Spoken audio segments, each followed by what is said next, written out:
So I finally got some Tomoe River paper. And this is the new paper that was renewed in 2023. And I've never really had Tomoe River paper before. So if I want to see if it's as good as they say it is, because I hear everybody talking about how good it is. So I want to see if it works for my uses.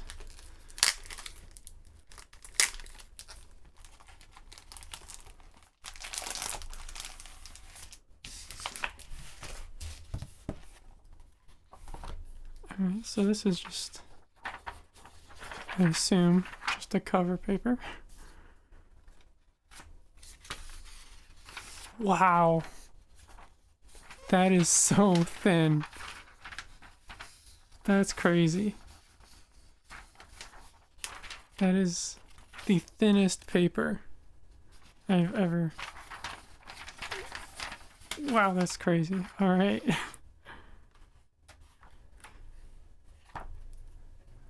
So I guess I'll just start writing with it.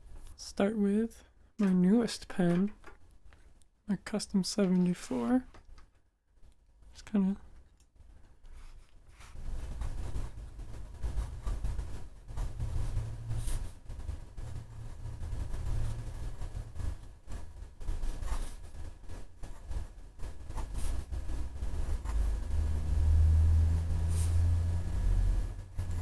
Yeah, feels like paper.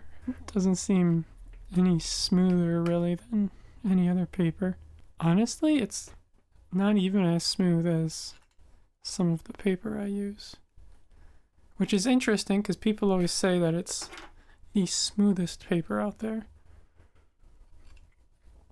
So this is my Platinum 3776 with an ultra extra fine.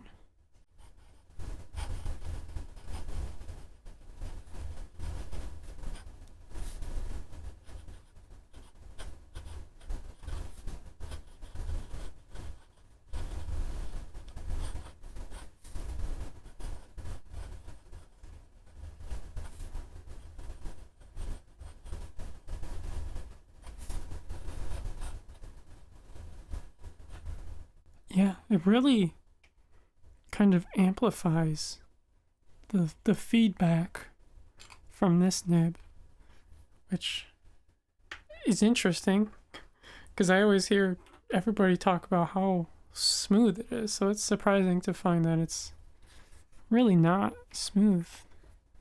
So this is a number 6 1.5 stub that I ground to be more of an italic, which is a very sharp nib, so we'll see how this works.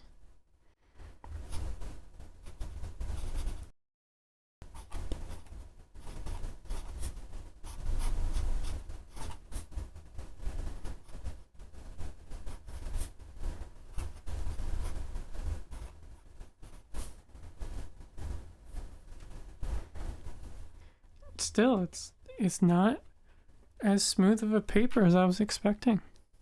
I'm honestly not blown away. But I think the biggest thing people like is that it's so ink resistant. So I'll have to maybe mess around with some ink and see how ink resistant it is. And this is just a normal Noodler's Flex.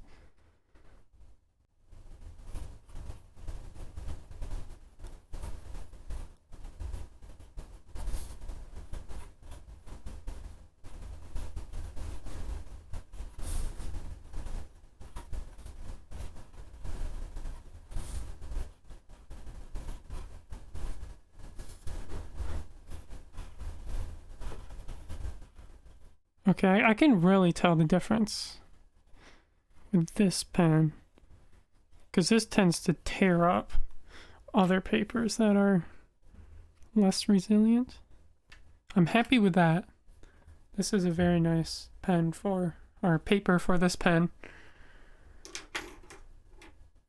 Now this pen, It's a Parker Jotter with a medium nib. It's very dry, but also quite broad, so it feels weird on a lot of paper. So let's see how it works with this. Oh yeah. Yeah, that feels terrible. Like there's a really unpleasant dry feedback to it. It feels like it's dragging nails on chalkboard. That's kind of what this feels like. But that's kind of what this pen tends to feel like anyway.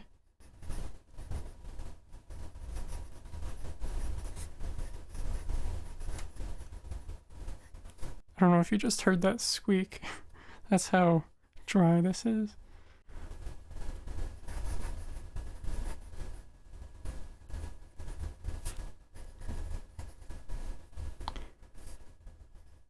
But I did smooth the backside for fine nib, which is even drier, so this is quite unpleasant. So let's see what it looks like on the backside. There is, I mean, you can feel where that noodler's nib kind of dug in, but it didn't tear it.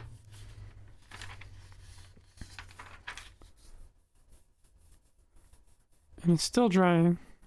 Mostly just that stub, though. Actually, let's do some dry tests.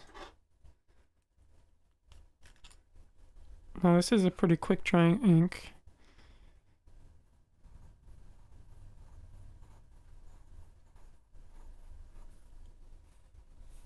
Okay, yeah. It's a very ink resistant paper, I can see that.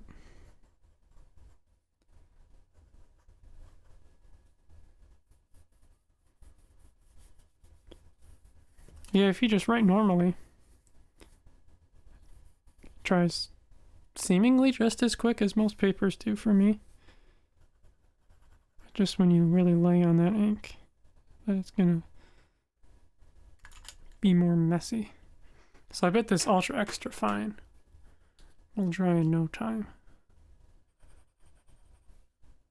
Yeah, look at that.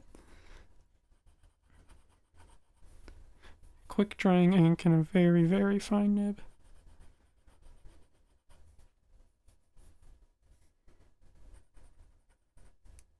Yeah, that's nice.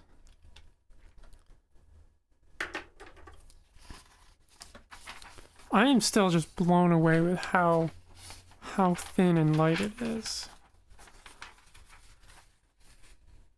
Like you could probably do origami with this stuff.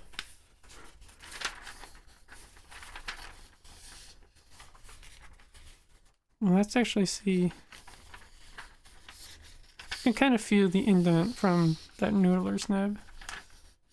But I was pressing pretty hard with that. So that's pretty expected.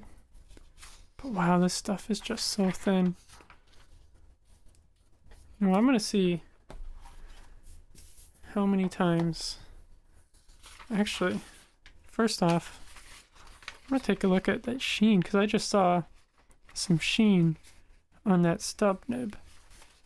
I don't think it's going to come through very well. But there's a little bit of sheen on here, which is quite nice. I wasn't expecting that. But I'm going to see how many times I can get this folded. Because I think this will be a pretty good test of just how thin this is. Wow, this is thin. I think I might be able to get one more.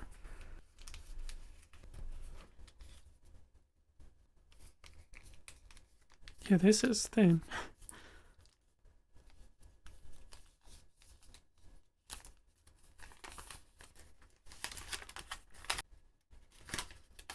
Yeah, this is some impressive paper. I think I'm going to see what happens if I just put a bunch of ink on it. Alright, so I got my glass pen and my favorite ink. And Oops, sorry about that. This ink can get a bit of red sheen to it if you put it on really heavy. So I'm gonna see if I can get that.